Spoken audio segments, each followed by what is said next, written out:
This is short story. Cleaner. Enjoy it. I am a toilet brush. One of 125,000 in a batch shipped from India to a not-so-distant country. Serial number 110,345. Handle color white. Cup color yellow. Length of the nylon bristles 10 centimeters. And before you begin to voice your disdain, your little TSK, at the nature of my occupation, I would like to inform you that I am a most intelligent and well-mannered brush. Precisely so. I approached my work with the thoroughness and scrupulous care proper to me. Moreover, being a brush that, by some unknown quirk, possesses consciousness, I am rather well educated. Throughout my assembly and transport, I passed through the hands of people who were well-read and well-washed. I caught fragments of phrases, news items, sometimes entire dialogues, monologues, and stories of what was and what is. And it all began with the molding of my handle, my plastic foundation. This took place at a small factory in the southern outskirts of Delhi.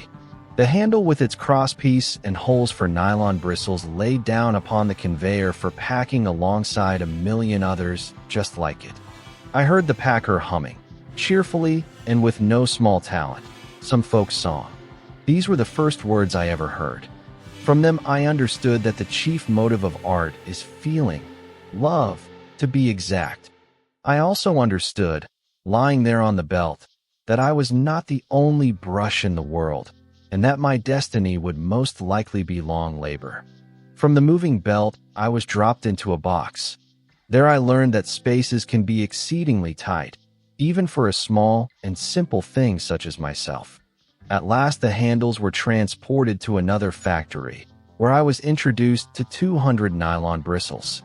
The joining process was extraordinarily pleasant. The tickling stirred a genuine thrill.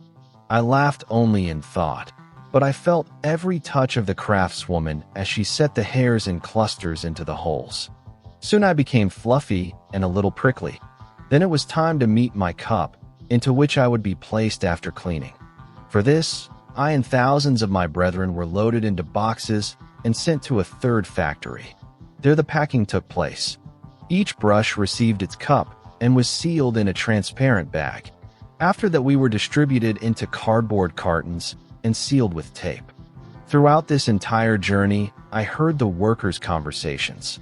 At times they argued about wages, at others they discussed the standings of the cricket championship. Later, still, I heard women's voices singing. It was beautiful. I listened, entranced, and did not even notice how I found myself in the company of 24 yellow and white cleaners like myself. We were inside a box and taken somewhere. It was dark and cramped, but at least I learned that we had been brought to an airport. A long flight carried me into a vast space, a warehouse, where I lay until sorting. Here ends the chapter of my creation and begins the part about waiting. I spent a week in the warehouse. During that time, I managed to overhear workers' conversations several times. They spoke of pay, of upcoming elections, of the union. A couple of times someone sat on the box near me to eat lunch, loudly listening either to music or to podcasts about gruesome murders or watching series. I absorbed information like a starving beast. Yet my hunger for information was not fully sated. Several boxes, mine among them, were sent to another warehouse. This one was smaller, but brighter and better kept. When I was finally taken out of the box, I managed to read the sign. Est Mall. So we're in a supermarket already, I thought. Excellent. Soon I'll be bought, and I'll begin my duties. But waiting played a cruel trick on me. As it turned out, I was taken out of the box only 2 weeks after arriving at the warehouse. How could I have so carelessly lost track of time? Another week or so lay ahead of me, simply gathering dust on a rack, waiting my turn to enter the sales floor. All of this was explained to me by a neighboring brush who had been living in the warehouse for a month already. First, I and those guys over there go out front, laughed the old brush with the blue handle. Then you, and a couple of other newcomers. That's a long wait, huh? They made too many of us, far too many. So now you stand and wait your turn. Well then, I decided not to resist and to accept my lot. For now, I had to listen and take it all in. Workers passed by often, unloading and sorting goods. "Hey man, how's it going? What's new?" One loader asked another early one morning. "Hey, not great.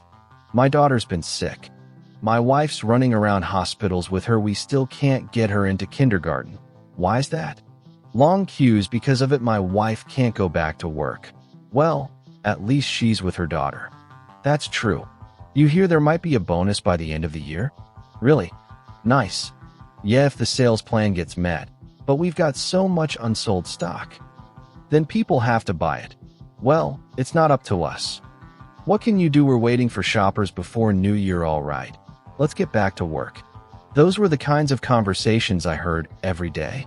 And then, one cold winter morning, I was carried into the sales floor. On the one hand, I had been brought here to be sold. On the other, as it turned out, I was not entirely ready. Suddenly there were far more people around. The level of bustle multiplied several times over. The shelf was cramped. I stood in the second row on the lower level and, for some reason, felt uncomfortable, which made it even stranger. How could such a simple thing feel awkward, ill at ease? It was as though I had found myself on a stage. People approached me rather often, poked me with a finger, checked the price tag. Strange, all of this. I even felt embarrassed when I was taken out under the bright fluorescent lamps and examined. But then one day, when only 3 brethren remained on the shelf beside me, slender female fingers found me and lifted me out. Blue eyes examined me and placed me in a basket. That look, it was not like the others. Warm, cozy, respectful. I was flattered to find myself beside a jar of peas, a soap dish, and other goods. Soon I'll be part of a new world. Soon I'll set to work. I was so glad to finally leave the store that I could barely contain my excitement. And then, as the dark-haired girl transferred the shopping bags into the car trunk, I suddenly realized I was chosen out of a million brushes. She could have gone to another supermarket. I could have been sent to another city or another country. How astonishingly this life is arranged. That simple thought fit so organically with such a simple thing as myself. And because of that, it felt very pleasant. The joyful feeling stayed with me all the way to my new home. The dwelling turned out to be a very modern, single-story private house, not a densely populated apartment complex of the kind my fellow brushes at the store had told me about. While I was being carried in a bag, I caught sight of a neat little yard with a garage, a leafless tree, and an old bench. Then I was greeted by blue walls and an entryway. Inside, it felt cozy, and I rejoiced. There were 2 owners. He greeted her with a kiss and took the bag. She responded and smiled. He carried the groceries into a small but beautiful kitchen, and from there I was assigned to my proper place. The bathroom, toilet, lavatory, call it what you will, was gleaming. Beige tiles with a slight relief everywhere. A sink to the left of the door, a convenient toilet paper holder, matching hooks with green towels, and, in the corner opposite me, a small trash bin. And of course centered against the far wall, a magnificent white porcelain toilet with a tank and a bidet spray. Clean, neat, comfortable. Not a toilet, but poetry of my newly found happiness. With him, I was to work and live for many long years. I don't know about you, but at that moment I experienced genuine ecstasy. Yes, this may seem base or even disgustingly vile to you, but I took the greatest pleasure in wanting to plunge into that toilet every day and cleanse it of feces and other waste with my nylon threads. Sounds rather erotic, doesn't it? No. Well, you wouldn't understand. But I rejoiced and was in a splendid mood. If such a thing is even applicable to something as simple as a brush, but what do I know of your lofty feelings still? I will continue. Of course, I had no chance to visit all the rooms of the new house, but what I did manage to notice pleased me. I realized I had ended up with a young family. Apparently, they had just moved in and were settling down. Apart from her and him, there was no one else in the house. Well, then we would work with what we knew. The first time I had occasion to meet the owners was literally the very next morning. He was the first to visit the toilet, and the smell was, to put it mildly, strange, as if he had dragged a barbecue grill in with him. Only later did I realize it was due to smoking. He used me for my intended purpose, and this was my first interaction with the toilet. We became friends immediately. Such pleasant porcelain. A little later, she visited the room, liberally using air freshener.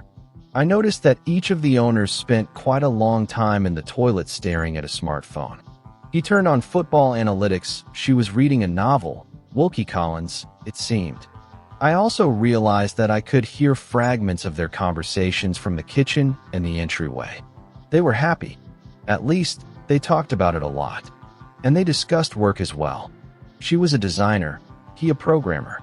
Time passed. My work continued. I had been laboring in the house for 3 weeks already. And I must say, Katerina and Reinl, those were the owners' names, used me without sparing force and without showing particular delicacy toward my fibers and rather sturdy handle. A couple of times she scrubbed the toilet with me so hard that I barely withstood the bend. And once he shoved me so deep into the siphon that I nearly snapped at the junction of handle and brush. I can't imagine how I survived that. After a couple of months of working together with the toilet, we determined that Reinl preferred soups and pizza, while Katerina tended to choose salads and fish. And both loved coffee and cigarettes. They talked a lot behind the door, and sometimes they quarreled. Strange, all of this, I thought. They talk about happiness, yet do entirely different things. Here she says, I won't eat flour anymore. And then I have to clean up the remains of buns. And I'm quitting pizza, bam. And processed sausages at the bottom of my fellow toilet. I'm telling you, strange creatures, these people. And there seemed to be more work in their lives, as well more and more conversations raised in tone. About politics, society, and law, more and more quarrels, and time went on. A year, the second was already halfway through, and behind the door, arguments, even shouting matches. Where were the conversations about happiness? Where were the actions that showed love for themselves and for each other? By the end of the second year, the thought came to me that I was beginning to grow disillusioned with people. Not with everyone, of course, mostly with my owners and their few, rather untidy guests. Increasingly, tense dialogues about war and revolution sounded in the house where I lived. Fewer and fewer reflections on beauty, culinary delights, art. Sitting on the toilet, Katerina and Reinl more often watched news on their smartphones than comedies or sporting events. And those messages, hurled through the screen with cold mockery, frightened me.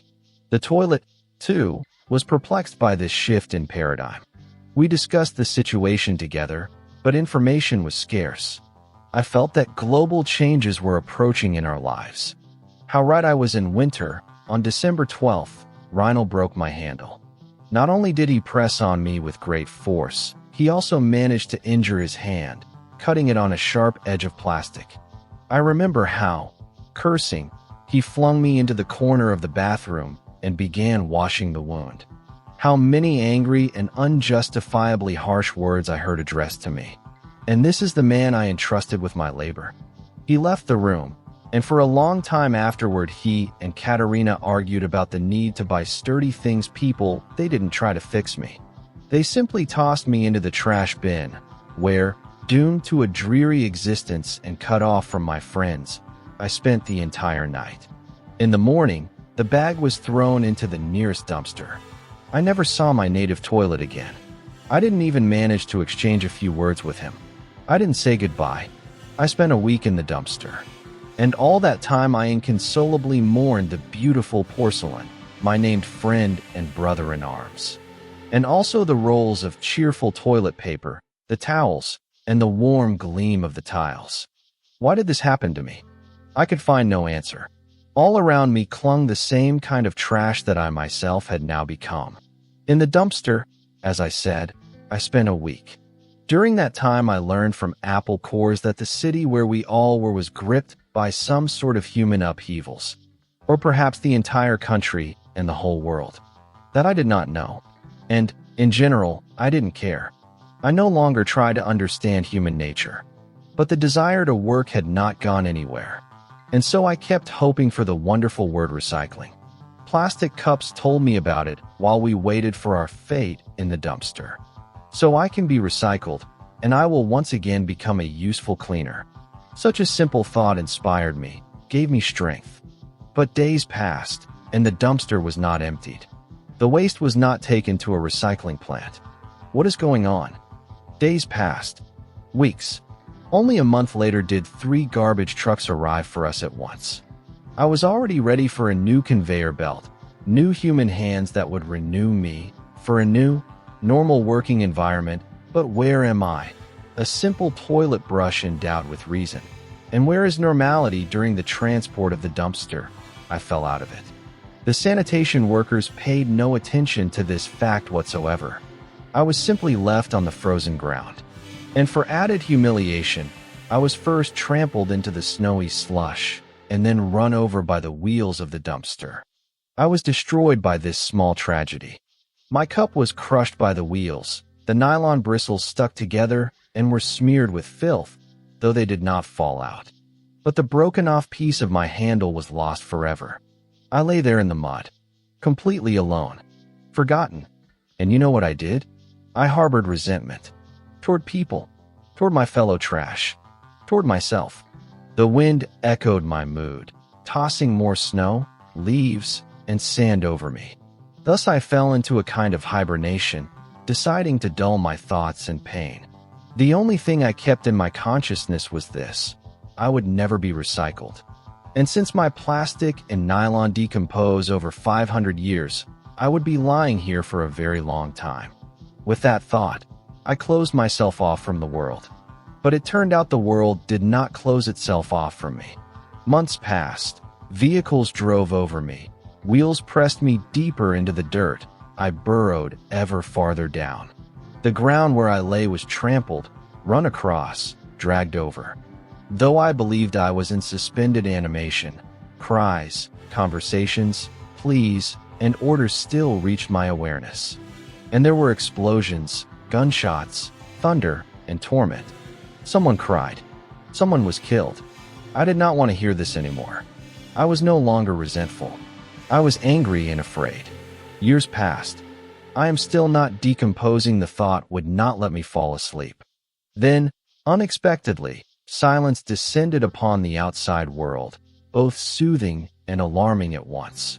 It remained unbroken for a long time, then the wind blew away some of the sand, and I saw the light. Someone stepped on me again. I was even glad. I did not know how long I had been asleep. A pair of elderly hands dug into the earth and pulled me out. It was a frail old man. We were equal in our degree of wear. He placed me in a rickety cart and wheeled me somewhere. I caught sight of the street. There were no houses on either side, only ruins.